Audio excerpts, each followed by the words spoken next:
UP विधानमंडल का budget सत्र 18 फरवरी से शुरू हो चुका है। पहले दिन विधानसभा और विधान परिषद के संयुक्त सदन को राज्यपाल आनंदीबेन पटेल ने संबोधित किया। बजट सत्र की शुरुआत में यूपी विधानसभा में बोलते हुए सीएम योगी आदित्यनाथ ने सपा को निशाने पर लिया। सीएम योगी ने सपा पर निशाना साधते हुए कहा कि आप उर्दू की वकालत कर रहे हैं, यह अजीब बात है। सपा का चरित्र ही यही हो गया है। अपने बच्चों को अंग्रेजी स्कूल में पढ़ाएंगे और यहाँ उर्दू की वकालत करेंगे। उन्होंने कहा कि आज जब भोजपुरी और अवधी जैसी बोलियों को सम्मान मिल रहा है, तब आपको आपत्ति हो रही है। यही आपका ढोंग है। उत्तर प्रदेश की विभिन्न बोलियों को, भोजपुरी, अवधी, ब्रज और बुंदेलखंडी को इस सदन में सम्मान मिल रहा है और हमारी सरकार को इन सब के लिए एक एकेडमी का भी गठन, अलग अलग एकेडमी के गठन की कार्रवाई को भी आगे बढ़ा रही है। ये सभी हिंदी की उपभाषाएं हैं, यानी हिंदी की बेटियां हैं। भाषा की समृद्धि के आधार हैं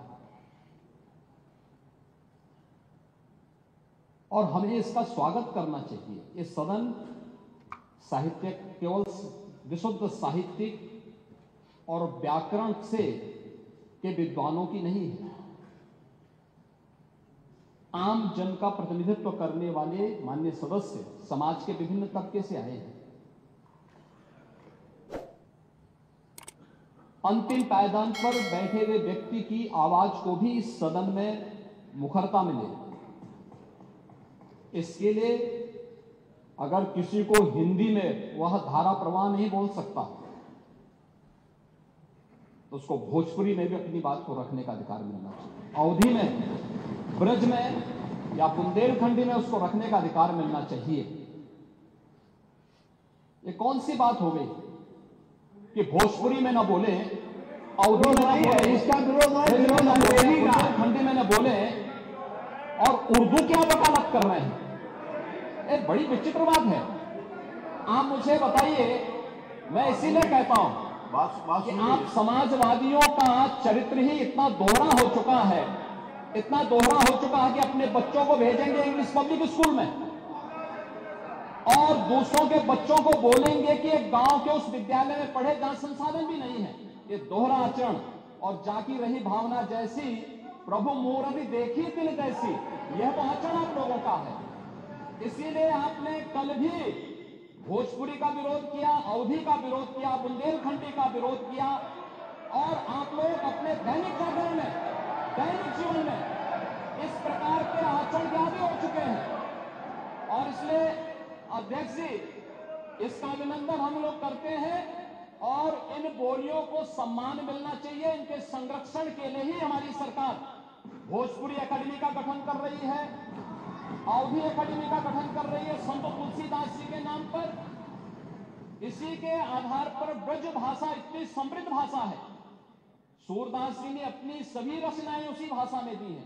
संत तुलसीदास जी ने अपनी कालजयी रचना रामचरितमानस, जो इस सदन में ही नहीं, उत्तर भारत के अंदर और भारत से प्रवासी हुए जितने भी ऐसे लोग हैं जो मॉरिशस में या दुनिया की फिजी में या दुनिया के किसी देश में गए, उनके संकट काल में रामचरितमानस ही तुलसीदास जी का अवधी भाषा में रचा गया रामचरितमानस ही उनका सहारा बना था।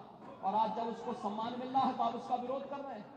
बड़ी विचित्र सी स्थिति है। आप हर अच्छे कार्य का समाज, आज के यही ढोंग है आप लोगों का, यही ढोंग है। हर अच्छे कार्य का आप विरोध करेंगे, हर अच्छे कार्य का आप विरोध करेंगे। हर अच्छा कार्य जो प्रदेश के हित में है, देश के हित में है, आप उसका विरोध करेंगे। और मुझे लगता है इस प्रकार के विरोध की निंदा होनी चाहिए और हम इसका समर्थन करते हैं जो उत्तर प्रदेश की बोलियों को सम्मान मिल रहा है। मैं आपका धन्यवाद करूंगा, विधानसभा सचिवालय को इस बात के लिए धन्यवाद दूंगा। कल हम लोगों ने यहाँ पे इसका शुभारंभ किया, समाजवादी पार्टी ने उसका विरोध किया और मुझे लगता है कि प्रोसीडिंग का हिस्सा होना चाहिए। इनको समाज के सामने एक्सपोज करना चाहिए। अपने बच्चों को ये लोग पढ़ाएंगे इंग्लिश स्कूलों में और दूसरे के बच्चे के लिए अगर वो सुविधा सरकार देना चाहती है, कह देनी उर्दू पढ़ाओ इसको, यानी उसको मौलवी बनाना चाहते हैं, कटबुल्ला पर जोड़ के इसको ले जाना चाहते हैं। ये नहीं चल सकता।